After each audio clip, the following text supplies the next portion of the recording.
एक छोटी सी कहानी से मैं आपको यह समझाने का प्रयास करूंगा कि हमारा मन हमें कैसे हमारे ही अंधविश्वासों में बांध कर रख देता है। तो चलिए कहानी की शुरुआत करते हैं। एक बार बुद्ध एक नदी के किनारे से गुजर रहे थे और सर्दियों का समय था। सभी लोग मार्ग पर मोटे मोटे वस्त्र ओढ़कर चल रहे थे।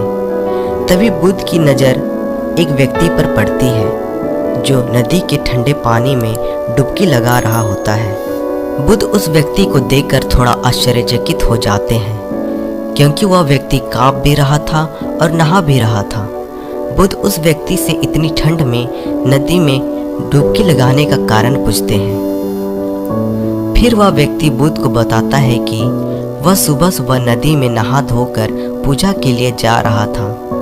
तभी उसका पैर एक मेंढक पर पड़ गया और उसके कारण मैं अपवित्र हो गया हूँ और इसलिए मैं फिर से पवित्र होने के लिए नदी में डुबकी लगा रहा हूँ। बुद्ध उस व्यक्ति की बात सुनकर मुस्कुराते हैं और उससे पूछते हैं, क्या तुम मुझे बता सकते हो कि वो मेंढक कहाँ रहता है? वह व्यक्ति कहता है, पानी में। फिर बुद्ध कहते हैं, जब तुम इस पानी में डुबकी लगाने से पवित्र हो जाते हो तो वह मेंढक तो हमेशा से ही इस पानी में ही रहता है, तो वह मेंढक तो पहले से ही पवित्र होगा।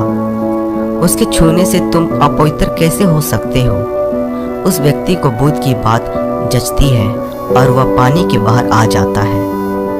बुद्ध उस कांपते हुए व्यक्ति को एक वस्त्र उठा कर देते हैं और कहते हैं कि अंधविश्वास किसी बात का मत करो जब तक कि वह तुम्हारे खुद का अनुभव ना बन जाए।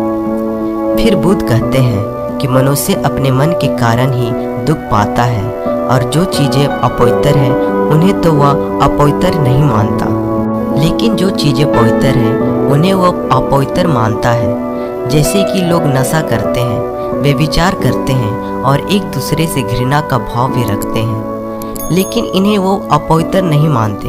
वे मानते हैं कि कोई जीव जो उनके जीवन में कोई भी प्रभाव नहीं डालता वह अपवित्र है।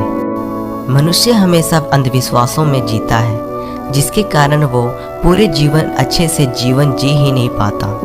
फिर वो व्यक्ति बुद्ध से पूछता है कि सबसे बड़ा अंधविश्वास क्या है? फिर बुद्ध कहते हैं कि मनुष्य का सबसे बड़ा अंधविश्वास यह है कि उसे लगता है कि वह अपने मन के द्वारा ही अपने मन से मुक्त हो जाएगा, यानी अपने मन के द्वारा ही अपने जीवन के सभी दुखों से मुक्त हो जाएगा। तुम अपने चारों तरफ देखो, तुम पाओगे कि हर व्यक्ति अपने ही मन के जाल में उलझा हुआ है। कोई डरा हुआ है तो कोई उम्मीदों में जी रहा है और किसी को तो यह लगता है कि कल सब कुछ ठीक हो जाएगा। लेकिन वास्तविकता यह है कि जब तक मनुष्य अपने मन को नहीं समझेगा तब तक कुछ भी ठीक नहीं हो सकता और यही शाश्वत सत्य है। वह व्यक्ति बुद्ध से पूछता है कि मन को कैसे समझा जाता है? बुद्ध कहते हैं कि जागरूकता के द्वारा।